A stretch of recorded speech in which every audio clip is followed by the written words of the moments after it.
Good evening, families, and welcome to the Family Engagement Series. My name is Melissa Pacero. I'm the school parent liaison at Colgan High School. This evening presentation is Preventing Job Problem Gaming and Gambling. This presentation is offered in the request languages of English and Spanish and will be recorded. We will turn on the interpretation glow once the slides are it's explained in all the request languages. So I'm going to go ahead and read the one in English. So on your computer, you will look for the interpretation button of your control bar. Once you click on it, click your desired language. You will have a different options. Then your icon should change to the language that you choose. If you are on your phone, you can click on the join audio and click call over internet. And your step number two will be click on the three dots and more, and then click on language interpretation and click on the language you want, and you will be done. So at this time, our Spanish interpreter will be read the slide. So if you, por favor, puedes leer las slides, muchas gracias. Muy buenas noches. Si usted se encuentra en una computadora, por favor busque el botón de interpretación en la barra inferior de control. Una vez que se encuentra aquí, haga clic, seleccione el idioma que desea. Luego en el icono debería cambiar a ES. En el teléfono, toque unirse al audio y seleccione llamar a través del Internet. Toque los tres puntos o luego la opción de más. Toque la sección de interpretación de idiomas, seleccione el idioma que desea, toque y estará listo. Thank you. At this time, I would like to welcome our presenter for the evening. Joining us today, we have Wendy Hunt, Wellness and Prevention Program Supervisor in the Community Service with Prince William County Government. Thank you so much for being here today. Thank you so much for having me. I am excited to be able to share this information with you.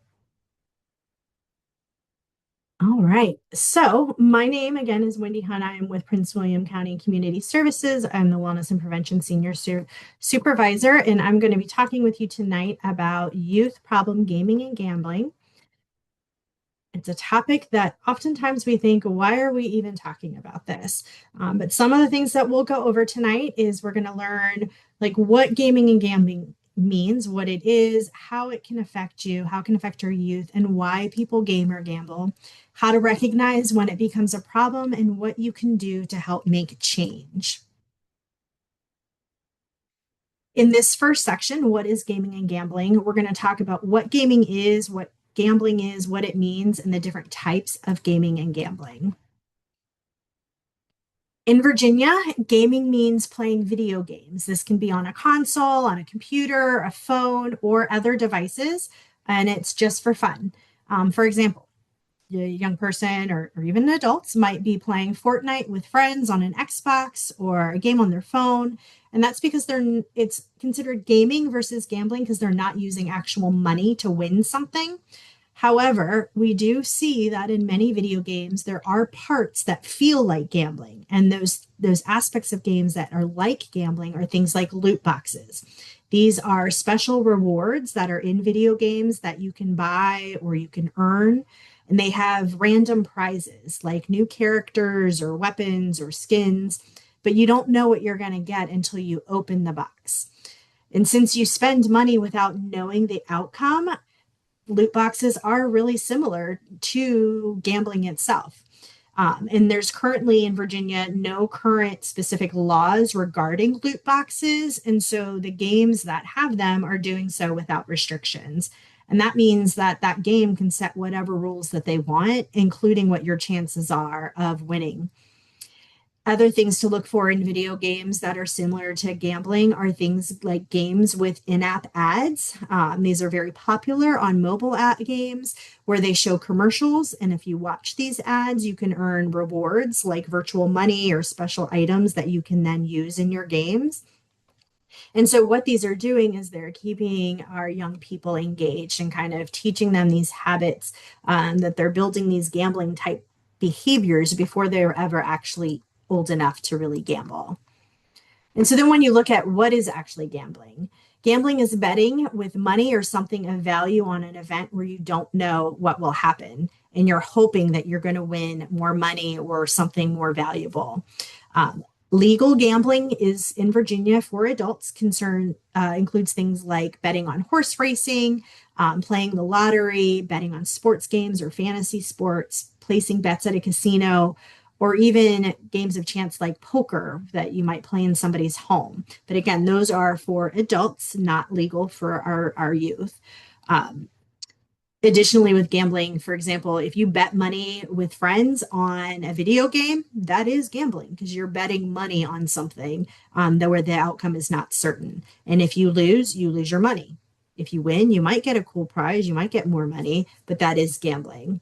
Right now, real money online casinos are not allowed in Virginia, but people can play what's called social casinos for fun. Those are like gambling like games on the apps. There are some sites from other countries where betting for money is legal, but in Virginia, online gambling sites that give out bonuses like extra money for signing up or free spins on these games. These bonuses might make playing seem more exciting, but they can be problematic. They can be addictive even. And so in Virginia, gambling is controlled by laws, and most types of gambling are only for people 18 and older.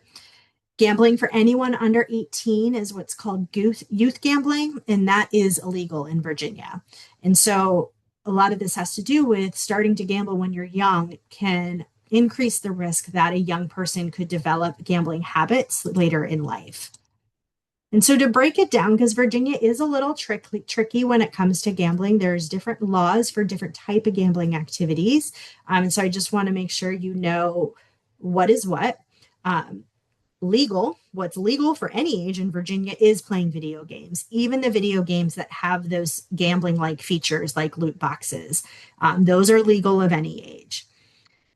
For Virginia lottery, that's like your scratch off tickets or online Virginia lottery, horse race betting, or charitable games like bingo or raffle that are run by licensed group. That is only legal for 18 and older. So a young person cannot pay money to play bingo or pay money into a raffle that's run by a licensed group if they're under 18. For sports betting and casino gambling or even fantasy sports, that is age 21 and over in Virginia. And then what's illegal for all ages is the unlicensed online casinos, private gambling games, sports betting with unapproved bookies, the skills machines. Those are those kind of like slot-like machines that you're seeing in convenience stores and bars. Those are actually illegal in Virginia. And then also unlicensed online gambling. And so that's illegal for all ages in Virginia. But where we really want to highlight this is if your young person is using your phone, they have access to things that you have access to if it's logged into you. So if you're logged in and you're of age and you're logged into some sports betting apps, make sure you're logged out and your card's not attached before allowing your young person to use your phone, because we don't want them to have access to that. So how can gaming and gambling impact the brain? And this is really why we're talking about this, because it can have an impact on our brain similar to substance use. Housed in the front part of our brains is what's called the frontal lobe. In that frontal lobe is where your prefrontal cortex is. This is the area of the brain that has the ability to control our thoughts, our actions, and our behaviors. It helps us to make good choices, critical thinking, things such as that. In humans, this area of the brain does not fully grow until we're in our late 20s, which is really one of the reasons why we so often see youth or young adults struggle to make good decisions, especially when it comes to gaming and gambling. And because that prefrontal cortex is still developing, it can be tough for someone to think through negative effects when they're playing too much or to know when it's time to stop. And so again, this part of the brain helps with things like self-control and decision-making. And so if it's not fully mature yet at this point at a young person's life, it's easy for them to lose track of time or forget to take care of their basic needs like eating, sleeping, or even hygiene. I've known many young people that have gone on the video game, intended to play maybe for an hour, and then several hours later, they're still there. And so this is really why some gamers end up playing for hours on end. In some extreme cases, there has been cases where some young people are even playing up to 36 hours without taking a break, right? So that is what's considered concerning. Playing video games makes our brain release a chemical called dopamine, which is the chemical in our body that's linked to feeling good, feeling happy, right? Dopamine is this little messenger that makes you feel really good and happy. It's the same feeling you might get when you eat your favorite food or hang out with your friends. The amount of dopamine that's released while gaming or while gambling can be just as high as what happens when someone takes certain drugs. And so this doesn't mean that gaming and gambling are the same as doing drugs, but it can show that there is a powerful link and the effect on our body and our feelings that drugs can also have. So playing video games can have a big effect. This is why gaming makes us feel excited and keeps someone wanting to come back and play for more. For some players, gaming allows them to feel like someone else, like they have more power, more control in life. And this can make them feel more proud or more confident and more important in that gaming world compared to their everyday real life in person. But playing video games fills that part of brain that makes you feel pleasure. That dopamine can give that sense of pleasure. It also creates that quick feeling of excitement or kind of that rush of adrenaline for gamers, especially in those high action packed games. And so something like that might be if you win a level of a game or you unlock a new character, right? You get that sense of feeling happiness and excited. And that's because the dopamine has been released in your brain. Gaming can also help you feel like you belong. Many games involve working with teammates and chatting with other players online, which can help to build friendships. And so I'm not here to say that all gaming is bad, because there is a lot of positive effects to it when done so with balance, right? Gaming can help be a great way of feeling connected, especially if someone feels lonely or is somewhat isolated in other parts of their life. Plus, games can help to improve skills like decision making, memory, handling multiple tasks at once. But when you play too much, it can cause problems. And that's where we'll talk about balance and what that looks like. And if someone is spending all their time on gaming, they might start to ignore other important things like school, friends, family. And so that's why it's really important to have a balanced whole life so that we can stay healthy and happy. So now let's kind of look at why do people game and gamble, right? And how that can affect our lives and the reasons why someone might continue to game and gamble. First, it can start off innocently enough. Simple activities such as watching our older brother or an adult play games or things like poker games or sports betting, right? That can seem exciting. Scratch off tickets. Maybe they were introduced to a scratch off ticket because an adult or a parent or another family member bought them a scratch off ticket as a gift, which is illegal. Again, that's not legal for our young people, but maybe you didn't realize that, or someone didn't realize that and they gifted that. I knew I did that before I was aware that wasn't a good thing to do.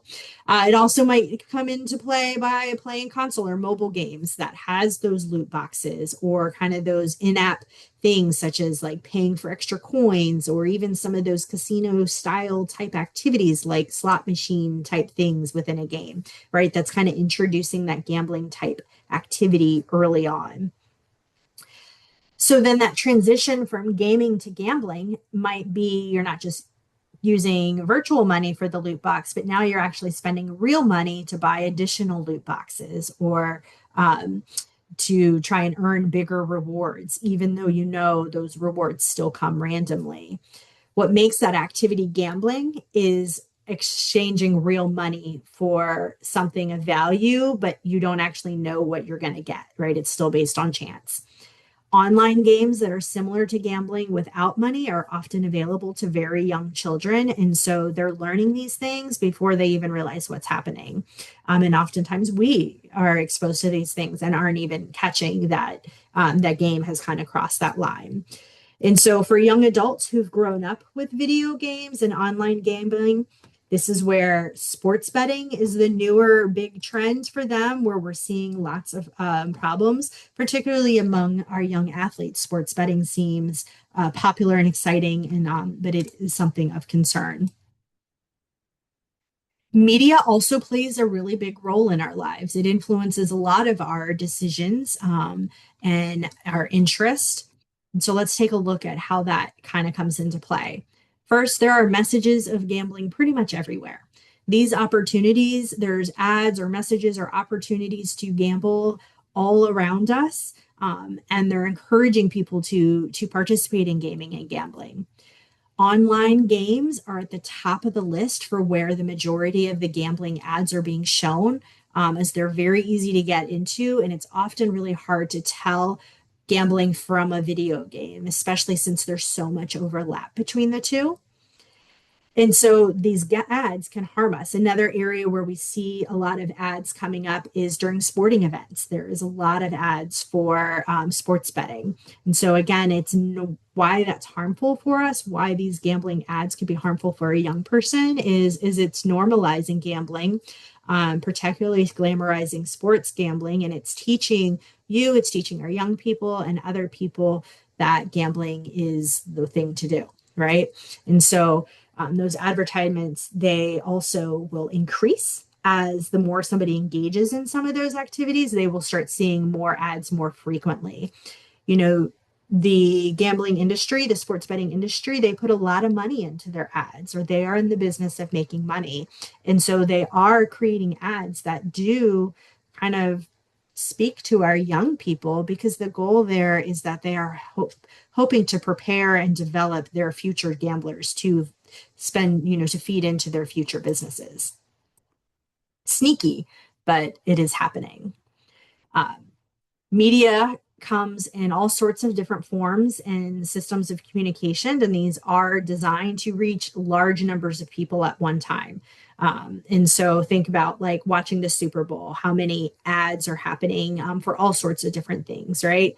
Another mass communication would be things like the internet, radio, newspaper, social media, websites, signs, billboards, product packaging. There's advertisements coming in all different ways. And companies, not just casinos, but companies in general will spend lots of money to sell their product. And so they will spend a lot of money into their marketing strategies to get you to buy something. And from that, they're going to use all different types of media and techniques to try to reach different people.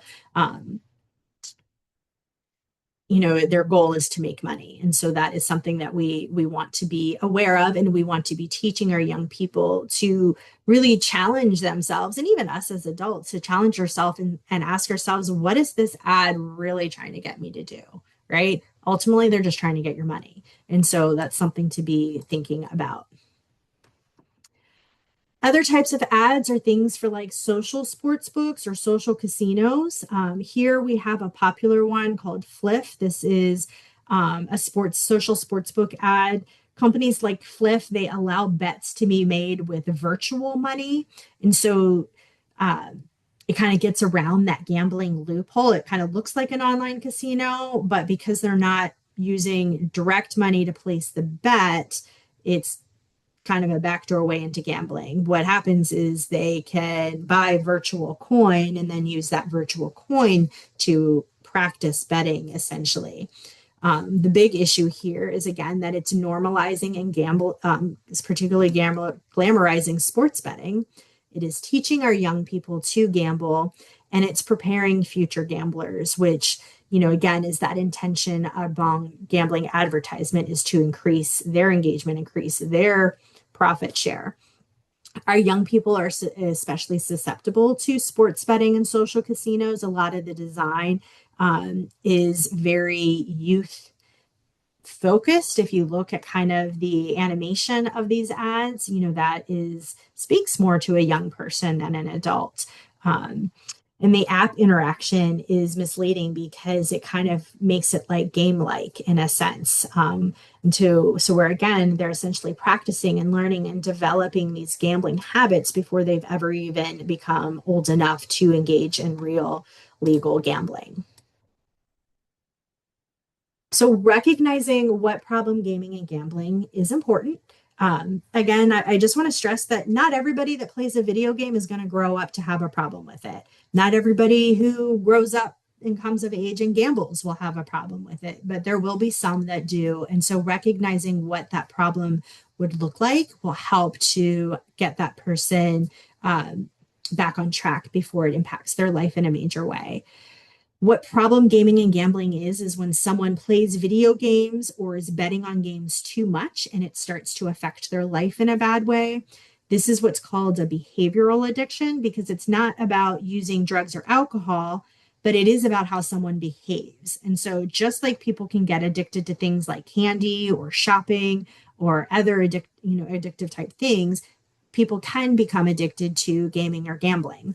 And this means that they may play games or gamble more than they should, even if it's causing problems like losing friends, poorly impacting school or work, or having trouble with their families, or not taking care of themselves, not eating, not sleeping, overall losing poor hygiene. And so now that we looked at what gambling is and why someone gambles, let's talk a little bit deeper about what it looks like when it's a problem in someone's daily life. Gaming and gambling can affect many parts of one person's life. As we can see here, it can affect how we behave. The more time spent, particularly among our young people, what a behavioral sign would look for a youth that's having problems with gaming or gambling is they're spending more and more time on gaming and gambling. They want to spend more and more time, maybe more and more of their money on their game or their gambling. Maybe they used to spend 30 minutes a few times a week, and now they're spending hours a day, several hours a week with it. They might always be thinking about it, playing about it. They can't stop talking about it. Even when they're supposed to be focusing and doing something else, their mind still comes back to this. So they might be at lunch with their friends and continuously bringing up gaming or gambling. They might be avoiding responsibilities. They could be ignoring things like schoolwork, maybe participation in clubs or chores because they want to go game, or maybe they're gambling instead. For example, they might be skipping their homework to go play online. They might be what's called chasing losses. This is when you keep gambling to try and win back more money you lost, which can make things worse. For example, if you lose money, you might keep playing hoping to win it back, but just end up losing more. In just video gaming, that might look like they continue to play because they are just really, they can't get past this level, right? And so they just keep playing because they keep trying to beat. They might start lying or keeping secrets, maybe hiding how much they're gaming or gambling, lying to family and friends about it. Might even say they're hanging out with friends when actually they're just sitting there gaming and gambling. Or maybe they're even stealing money or lying about that. For example, a young person might take money out of their parents' wallet without asking, or maybe they were using their parents' phone and it was charging their parents' credit card to buy more loot boxes or to place a bet. That is a behavior that is problematic. Problem gaming and gambling can also affect our body. Some physical signs of youth problem gaming and gambling are things like feeling drained out or kind of out of it. It can mess with their energy. They might be staying up too late or being stuck on their phone, and that can really leave them feeling exhausted, foggy, or dealing with stuff like headaches or body aches. And not just once in a while, it might be becoming more frequent. Sleep isn't just for old people, right? Our young people definitely need it too. And so if you see a young person that's always tired, or they're having a harder time focused, or maybe they're having a hard time staying in a good mood, or just even being really present, they might feel tired or that burnt out feeling. And that might be coming because they're having long nights of gaming or long stretches of gaming. Their brain and their body is saying they need a break, but they're not listening. Stress might start to sneak in, especially when things don't go their way. And so things like losing in a game or losing a bet, not getting the reward they wanted, they might start feeling anxious or feeling down or even angry, right? That's stress. It can show up in our body too. by increasing trouble sleeping. It might cause somebody to start tossing and turning. Maybe they're not eating because they're feeling anxious. And so, what are some of the signs that you or someone you know might be experiencing problems with gaming or gambling? This could be things like having issues with money, energy, relationships, grades, how they feel about yourself, other activities that they might not be taking time for other activities. It's really easy to get start gambling, especially because of the easy access on the internet on our phones, right? Most people have access to it pretty much all the time, right? With technology these days. And so there really isn't much needed to make a bet or buy that loot box on a game, right? It doesn't take a whole lot of effort. Social media especially makes it easy to get looped in, as there are influencers or codes you can access to get even more prizes. Because it's so easy to get started, sometimes it can be hard to tell when something becomes the problem. Gaming is, as I mentioned, a great way to make friends, and depending on the game, it can help to develop and learn new teamwork skills. And so once you begin to enjoy a hobby, it's normal for it to take more time out of your day. But when it becomes not normal is when it's now dominating most of your thoughts and your actions are being consumed by that game, right? It's especially problematic when you start to notice that it makes big changes in someone's life, like how the time that they're having with their friends and family and how they feel about themselves or others. As mentioned earlier, gaming and gambling can make strong connections in your brain that make you want to play longer and more frequently, especially if you feel like you're being rewarded. However, it's important to remember that you aren't getting rewarded as getting there or receiving a certain prize. It took a lot of time, right? It took a lot of energy, and it often took money. It wasn't just something that you were freely given. Uh, there also could be that time and energy could be lost. You could be losing that time with friends or family. Grades might be going down. There might be a lack of interest in other activities that they used to like. And so we mostly think of gambling as it is being connected to money, but it really can take a toll on all areas of life, and it really could take over really quickly. And so because of that, that's where we want to make sure that when we see things and we start to notice changes in a young person's life or in a friend's life, or even maybe you're hearing this and thinking in your own life, right? That you want to speak up, reach out, and make sure that this isn't a sign that something's become a problem. So let's take a little deeper dive into what that looks like. If you or someone you know is dealing with a gaming or a gambling addiction, here are some people that you can talk to for help. First, our parents and guardians, right? Our parents and guardians are trusted adults, right? They are important role models in our young people's lives. They can provide support and guidance. They can help find professional help. They can use services like GamBam, which is a subscription service that you can use that can help block some of these risky video game type behaviors, and particularly the ones that have like gambling websites and apps. And it's designed for individuals who are seeking to cut down or eliminate exposure to online gambling at all, helping them to completely avoid that temptation and stay on track with their recovery. So parents and guardians can really help a young person get connected to things.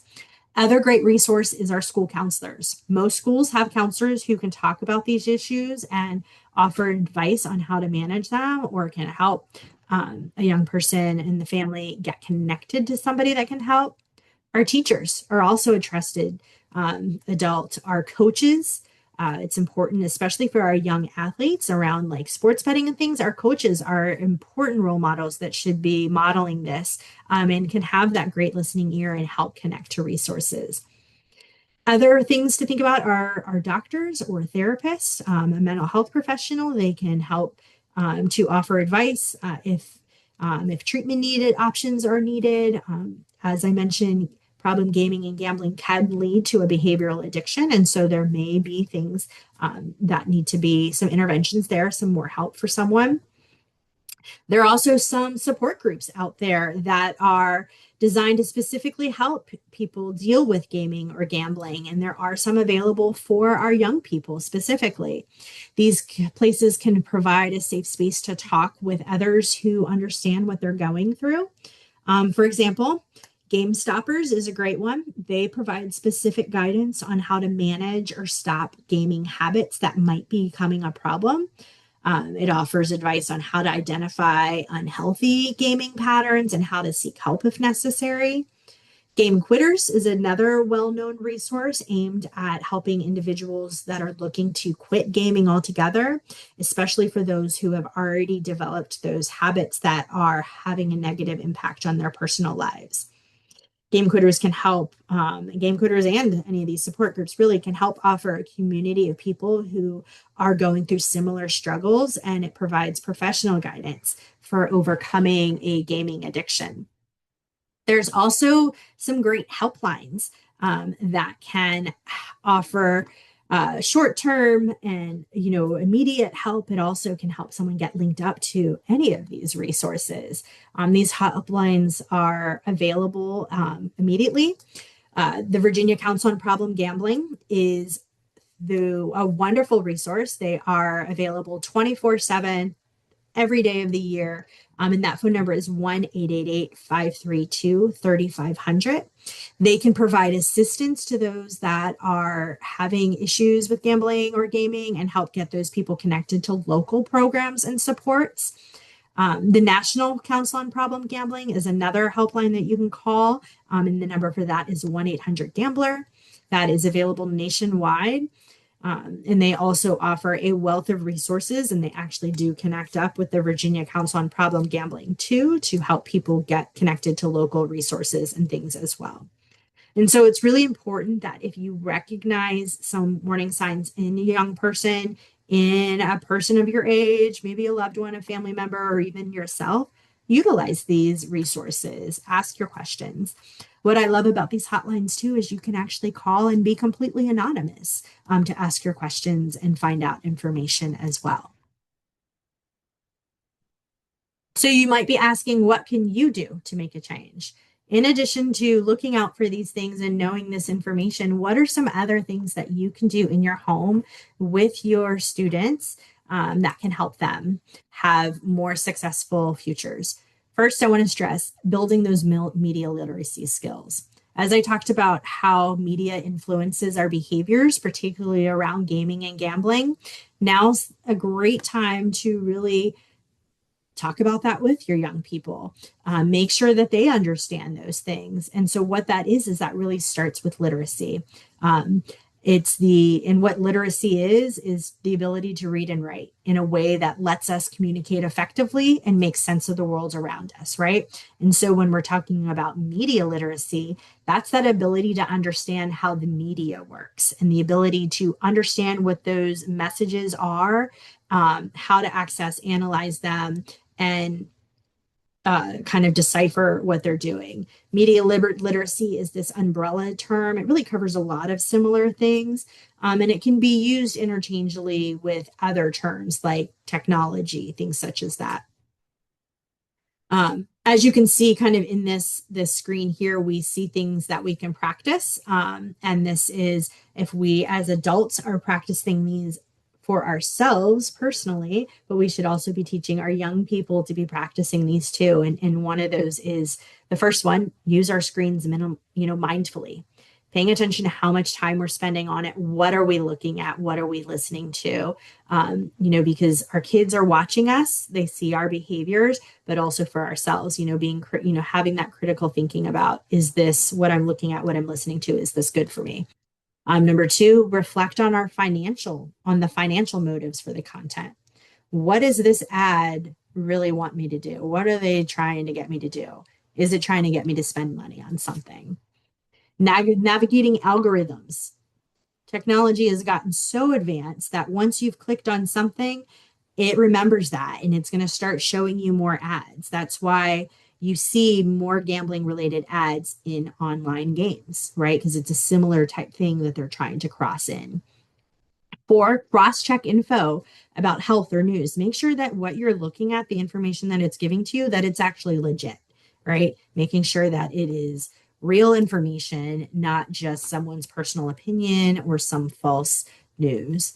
5, avoiding scams, avoiding exploitation.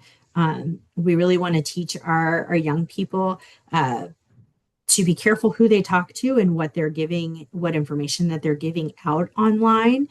So not giving out, personal information, not sharing out financial information, things such as that, right? We want to keep ourselves and our young people safe, and keeping our data safe.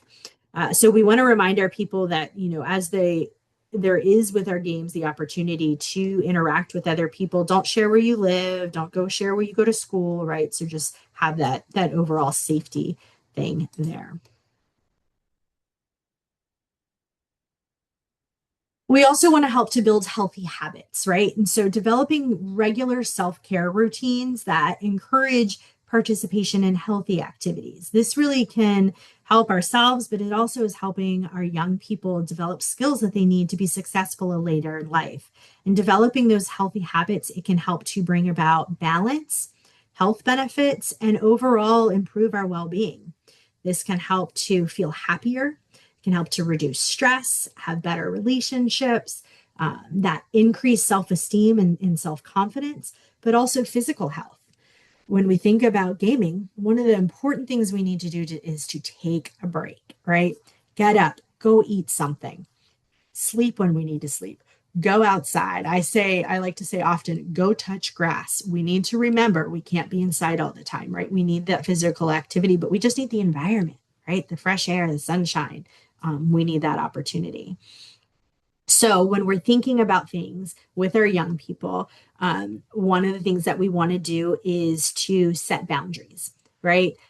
Whether you're playing a video game or you're an adult that's gambling, set boundaries. What that means is setting limits for yourself, setting a time limit that I'm only allowed to play for this amount of time. And when that time is up, I have to go do something else.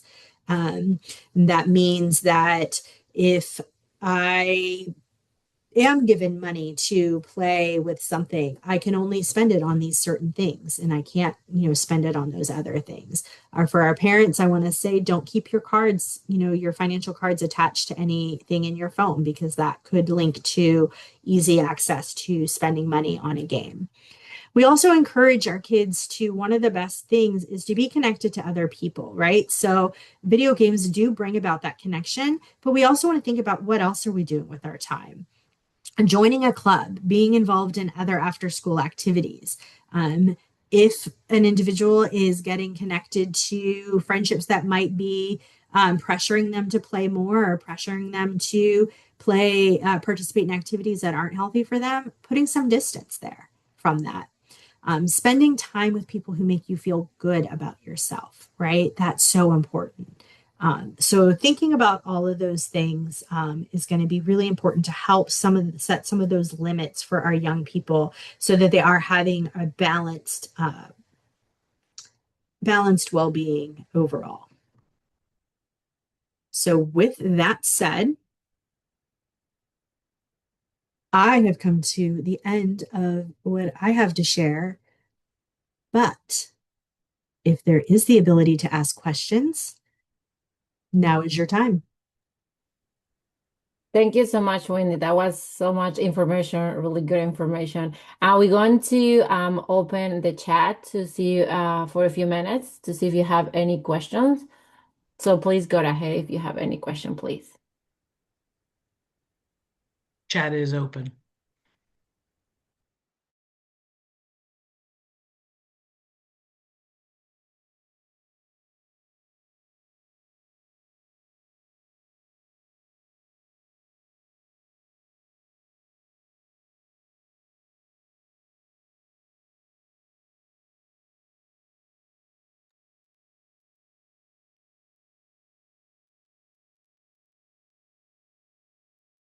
And I do recognize that some people, sometimes myself included, don't want to ask a question in a group. So let me pop my contact information back up on the slide, just in case you want to reach out to me at a later time. Maybe you wanted information about one of the resources that I shared. The good thing is I do believe you'll get the recording of this that'll have all those numbers and everything in there again.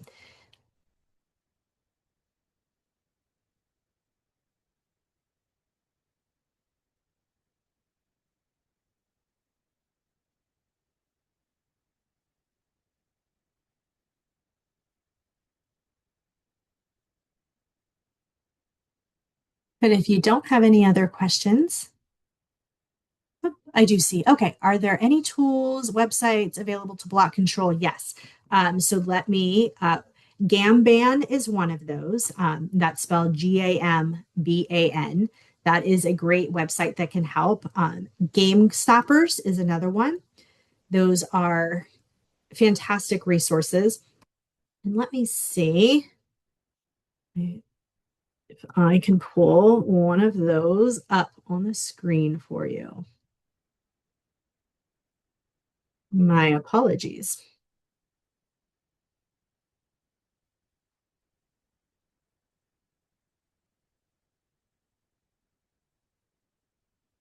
Let's see. I had a whole great little thing that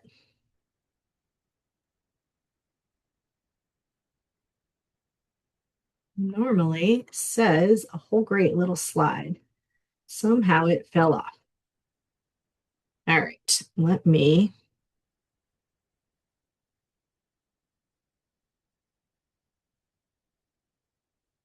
All right, so if you can see this one here, these are some great resources that you can use. GamFin is one that can help with gambling related financial problems. Um, Recover Me. These are a few different ones. I would like to highlight this app called Evive.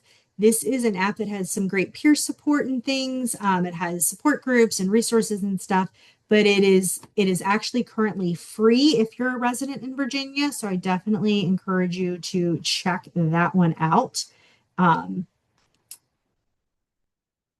If you'd like, and that app kind of looks like this here. But again, these are a few different resources for you that you could look into, Gamban being the other one. How do we protect children from being exposed to gaming content on their school iPads? That's great. Apps like Minecraft, yes, they do suck children in. Um, you know, I don't know if these school iPads have any type of blocks already in place for some of those things, but it is tricky. So you can't necessarily purchase and things to download on a school property. I don't believe that you would be able to do on your personal, but it may be something that you can check with your school IT if you're seeing that those ads and things are popping up. Miss Hunt, Yes. I can tell the person who asked that like the Minecraft is Minecraft for education. So that does have some, background things on it. And I think on the back end with the firewalls that are up, there are certain things that are flagged. Not saying that's going to prevent everything. I Yep. don't know. I'm an ITC. I deal with helping teachers, not necessarily the T specs are the ones that deal with the back end with the iPads, but I can tell you, like I said, Minecraft is Minecraft for education. So it is for educational purposes. So it doesn't have a lot of those things like a regular Minecraft would have. Mhm. Yeah. So hopefully that helps. Yes, and to the chat comment too that even Minecraft for education can suck them in to continue playing, and that's where the game of itself is not bad, but placing some limits, making sure that they're taking breaks from that to do other things, so that they get that well-rounded activity, and that it's not the only thing that they're doing. And that's really honestly true for any activity, not just gaming. Maybe art is the thing that they are into, and art is a wonderful activity, but if it's the only thing that you're doing and it's taking away from other things, again, taking some balance in things. But I do know our schools do have some good systems and blocks, because sometimes when I'm in the building, I can't access certain things that I would normally do. Um, Any other questions for me?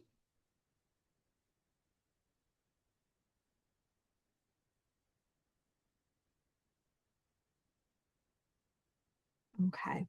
Well, again, thank you so much for having me share with you tonight. I'm very happy that you taken the time to learn about this so that you can take this back and teach your kids so that they have this in their head to be practicing safe gameplay. Thank you so much again, Wendy, for presenting tonight. And thank you to the families that join us today. Susan is posting is a survey, quick survey. So we're going to leave it open for a few minutes to get some feedback. And again, thank you so much for joining us tonight.